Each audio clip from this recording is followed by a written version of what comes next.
محترم حضرات اور خواتین اسلام، اللہ تعالیٰ بندوں کی ہدایت اور رہنمائی کے لیے دو باتوں کا انتظام کیا ہے۔ اللہ تعالیٰ نے ہدایت اور رہنمائی کے لیے بہت سارے انبیاء اور رسولوں کو بھیجا تاکہ لوگ ان انبیاء کو دیکھ کر حق کیا ہے باطل کیا ہے سمجھ جائیں، جنت کا راستہ کون سا ہے جہنم کا راستہ کون سا ہے سمجھ جائیں۔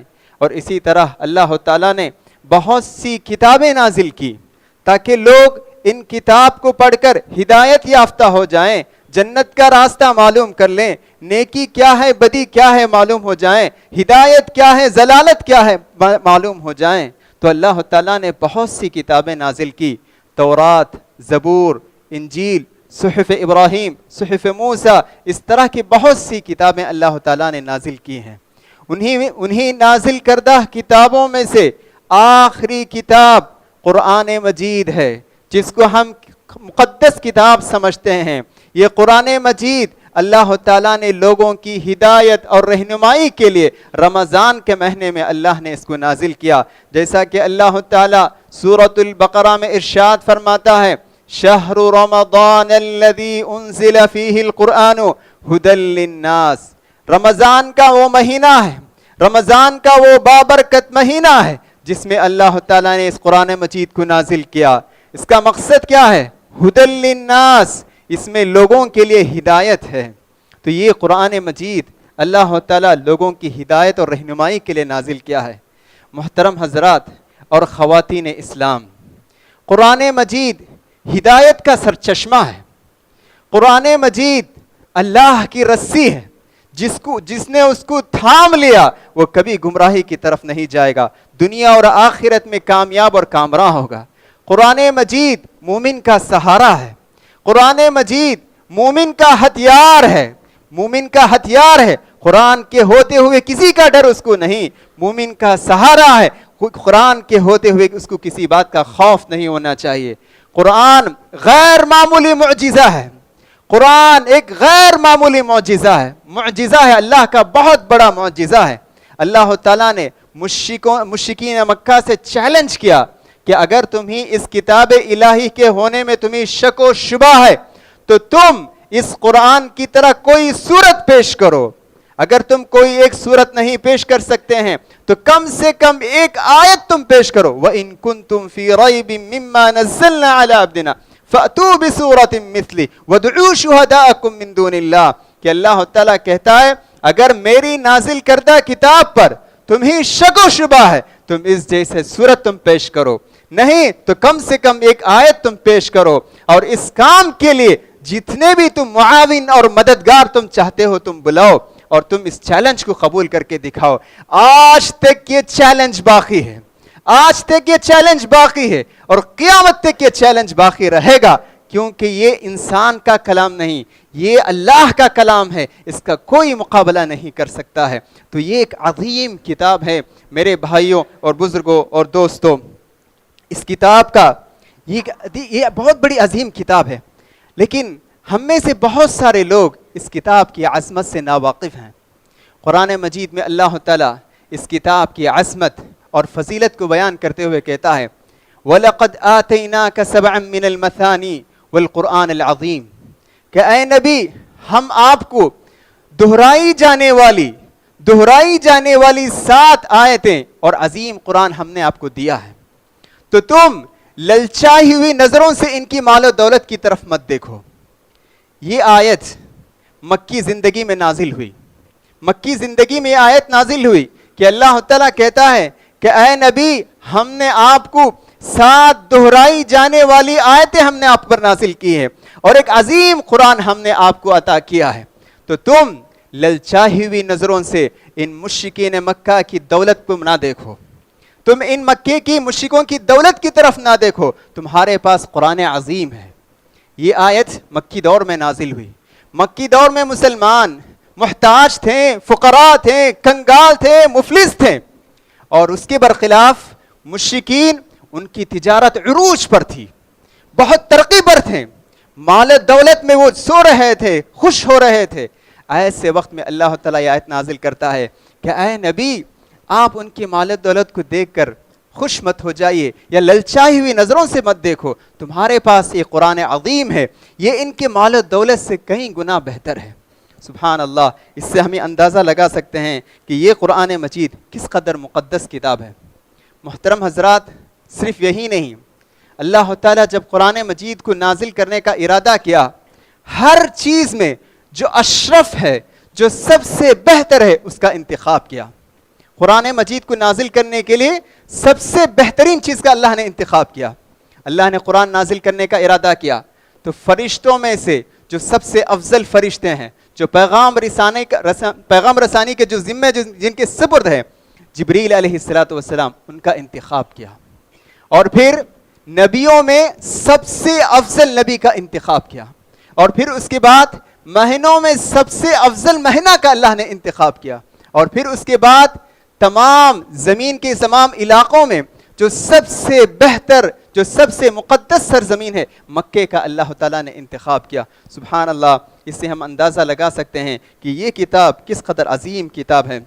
لیکن افسوس ہوتا ہے جب ہم اپنے معاشرے پر نظر ڈالتے ہیں تو ہمارا رویہ قرآن کے ساتھ ناگفتہ ہے.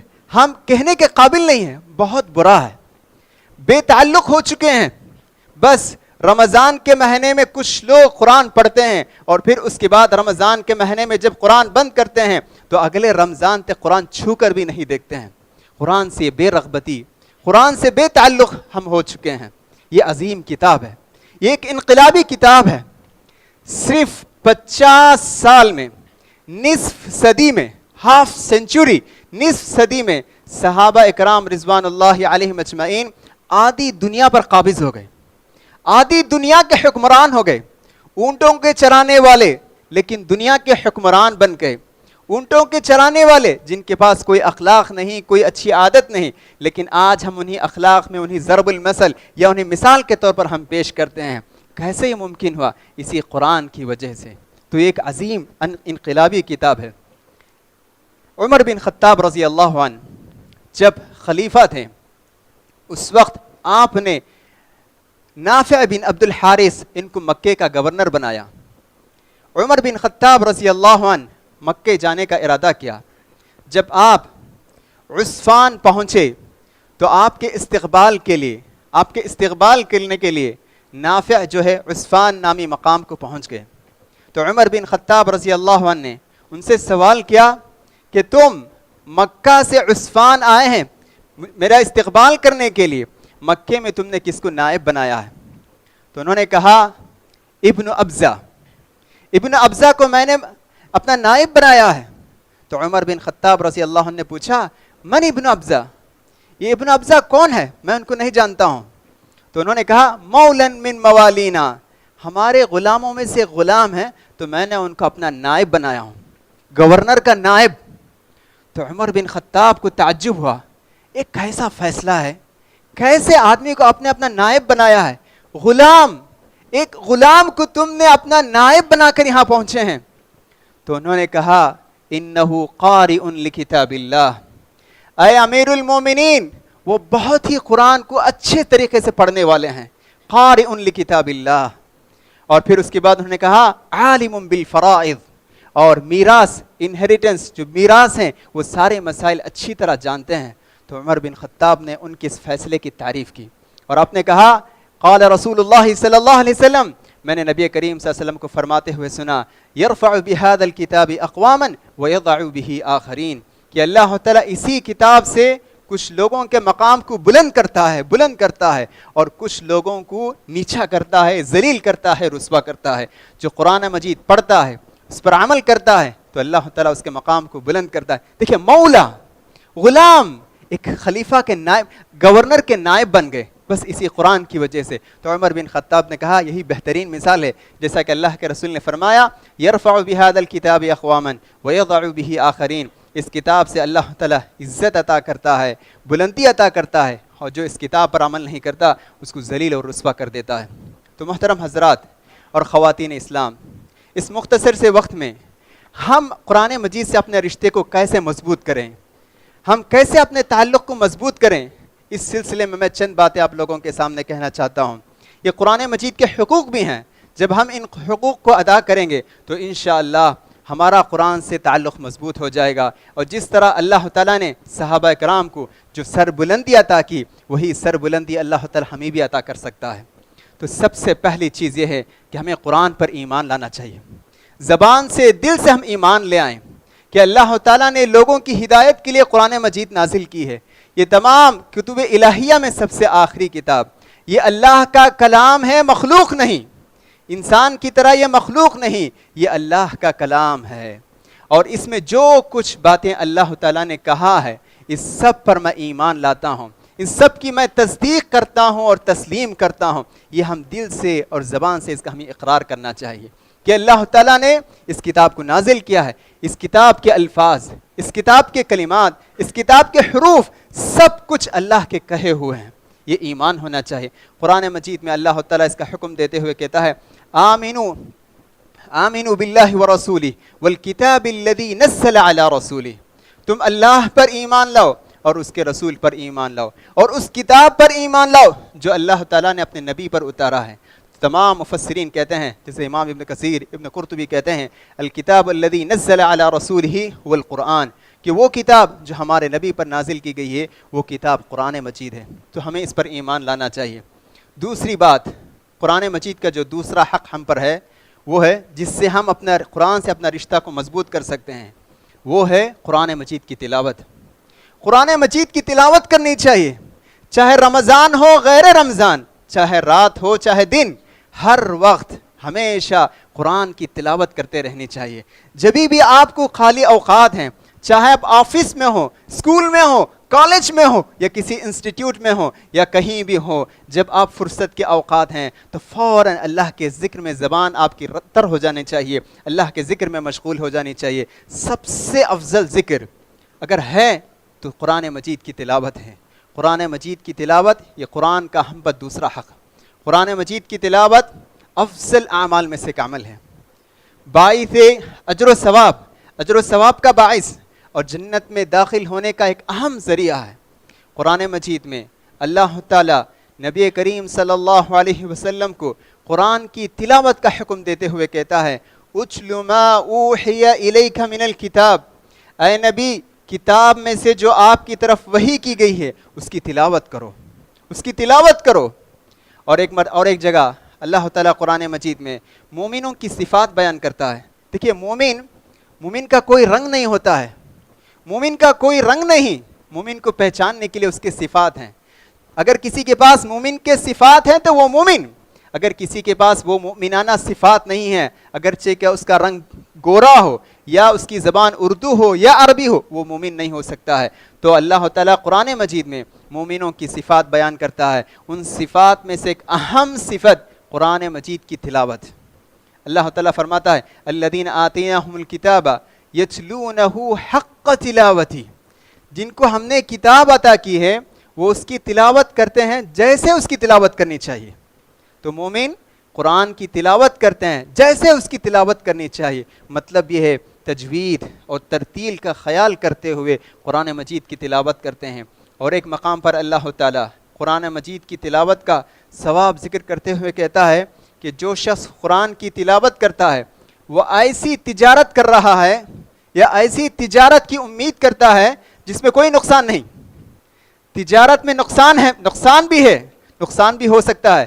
دنیا میں کوئی بھی تجارت ہو اس میں نقصان کا پہلو بھی ہوتا ہے، اگرچہ کہ نفع بھی ہوتا ہے لیکن نقصان کا بھی امکان رہتا ہے، نقصان کا بھی چانسز رہتا ہے۔ لیکن اللہ کہتا ہے کہ قرآن کی تلاوت جب کرتے ہیں تو تم ایسی تجارت کی امید کرتے ہو جس میں کوئی نقصان نہیں، کہ اللہ تعالیٰ فرماتا ہے ان الذین یتلون کتاب اللہ واقاموا الصلاۃ وانفقوا مما رزقناہم سرا وعلانیۃ یرجون تجارۃ لن تبور، کہ اللہ کہتا ہے سورہ فاطر میں کہ جو لوگ اللہ کی کتاب کی تلاوت کرتے ہیں، نماز قائم کرتے ہیں اور جو کچھ ہم نے ان کو مال عطا کیا ہے اس میں سے کھلم کھلا طور پر اور چھپا کر خرچ کرتے ہیں، تو ایسی تجارت کی امید کرتے ہیں جس میں کوئی نقصان نہیں ہے۔ تو محترم بھائیوں دیکھیں کتنی بڑی فضیلت۔ اور ایک حدیث میں اللہ کے رسول صلی اللہ علیہ وسلم فرماتے ہیں الماہر بالقرآن مع السفرۃ الکرام البررہ، کہ اللہ کے رسول فرماتے ہیں کہ جو قرآن کو اچھی طرح پڑھتا ہے، قرآن کو جو اچھی طرح پڑھتا ہے وہ معزز فرشتوں کے ساتھ ہوگا، معزز فرشتوں کے ساتھ ہوگا. وہ فرشتے جو پیغام رسانی کا جو کام کرتے ہیں ان معزز برگزیدہ فرشتوں کے ساتھ وہ ہوگا. کتنی بڑی فضیلت. اور اس کے بعد آگے فرماتے ہیں الذی یتتعتع فلہ اجران، اور جو شخص تلاوت کرتے ہوئے مشقت اور تکلیف کے ساتھ تلاوت کرتا ہے تو اس کو دوہرا اجر، اس کو 2 اجر ملیں گے، ایک اجر تلاوت کا اور ایک اجر جو مشقت اور تکلیف سے پڑھ رہا ہے اس کا اجر. آج ہم سے لوگ سوال کرتے ہیں میری زبان تمل ہے، میری زبان نہیں پلٹتی ہے، میں قالا نہیں کہہ سکتا ہوں، تجوید کے احکام میرے لیے بہت گراں گزرتے ہیں، کیا میں قرآن پڑھوں؟ میری زبان انگریزی ہے، میں تلاوت نہیں کر سکتا ہوں، میرے الفاظ زبان سے الفاظ نہیں ادا ہوتے ہیں، میں کوشش کرتا ہوں لیکن ادا نہیں ہوتے، کیا میں قرآن پڑھوں؟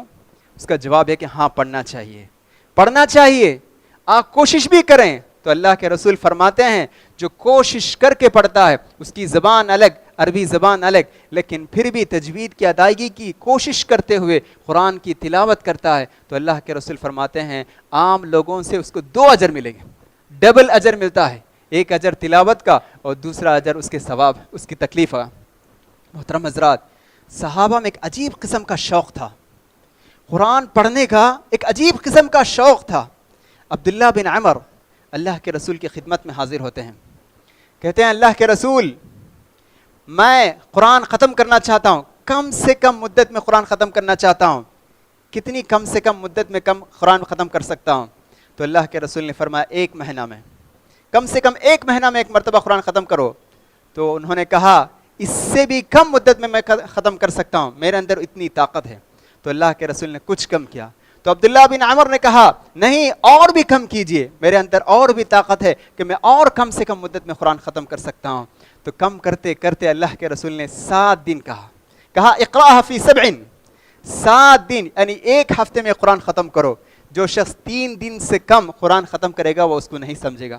سبحان اللہ، کتنا شوق دیکھیے. اللہ کے رسول صلی اللہ علیہ وسلم صحابہ کرام کے گھروں سے گزرتے تھے، قرآن کی تلاوت کی آواز آتی تھی. ایک مرتبہ اللہ کے رسول صلی اللہ علیہ وسلم ایسے ہی مدینے میں گلیوں سے گزر رہے تھے، ابو موسیٰ اشعری رضی اللہ عنہ کے گھر پر سے گزرے، بہترین تلاوت کی آواز آ رہی تھی، بہترین تلاوت کی آواز آ رہی تھی. اللہ کے رسول صلی اللہ علیہ وسلم تھوڑی دیر ابو موسیٰ اشعری رضی اللہ عنہ کے گھر کھڑے ہو گئے، اور جب دوسرے دن جب ابو موسیٰ اشعری رضی اللہ عنہ سے ملاقات ہوئی تو آپ نے کہا کہ واللہ جو ہے تمہیں بہت ہی عمدہ تلاوت کرنے کا ملکہ تمہیں حاصل ہے.